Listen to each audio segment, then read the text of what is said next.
Hi there, class. I'm just going to explain how to add a video in your forms.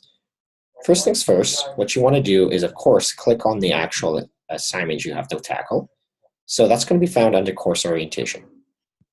When you click on course orientation, you will realize there's other activities in there, but this is the one I'm talking about. Tell us a little about yourself.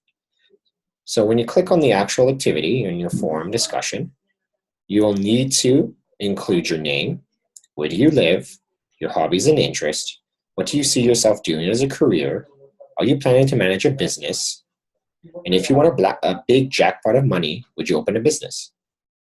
If you're not going to open a business, then in that case, just explain something else what you're going to use the money for. So here's the important bit. When you click on reply, you're going to have a new window that's opened, and here's how you add a video. This little button right here with the little video camera, record video, will help you on that.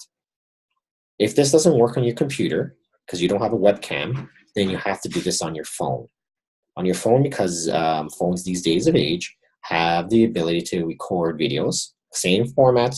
You might have to open the following, and it will show you the video right here.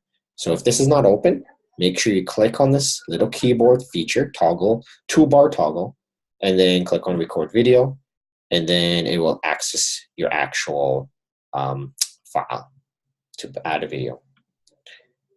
Have a great day.